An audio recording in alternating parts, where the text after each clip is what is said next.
Laqodexi Bələdiyyəsinin Qabal kəndində silahlı insident baş verib. Qorxunc hadisə kənd bazarının ərazisində qeydə alınıb. Odlu silahla qətlə yetirilən şəxs həmin ərazidə fəaliyyət göstərən ət mağazasının sahibi Fəzahir Əmrahov olub. Naməlum şəxslər avtomobillə yaxınlaşaraq ona bir neçə dəfə atəş açıb və hadisə yerindən qaçaraq izini itirib. Qanlı olayın görüntüləri ətraf ərazidə qurlaşdırılmış təhlükəsizlik kameralarında əks olunub.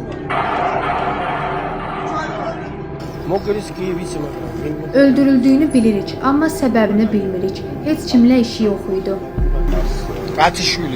Heç kim başa düşə bilmir niyə öldürüldü.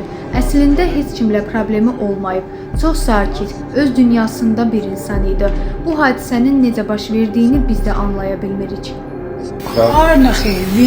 Sadəcə atəş səsini eşitdik, amma heç nə görmədik. Nə baş verdiyini dəqiq bilmədik. Sadəcə silah səsi gəldi. Yaralı dərhal xəstəxanaya çatdırılsa da həkimlərin səylərinə baxmayaraq onun həyatını xilas etmək mümkün olmayıb. Hadisənin baş verməsindən dərhal sonra əraziyə hüquq mühafizə orqanlarının əməkdaşları cəlb olunub.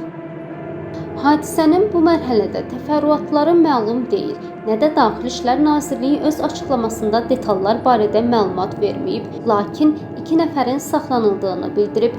İddialara görə Fəzahir Əmrahov uzun müddətdir ki, hədələnirmiş və ondan hərc tələb olunurmuş.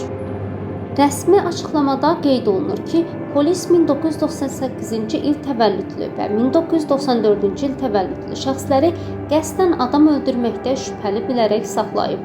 Daxili İşlər Nazirliyi İstintaqın Gürcüstan Cinayət Məcəlləsinin 108-ci maddəsi, yəni qəsdən adam öldürmə faktı üzrə davam etdiyini bildirib.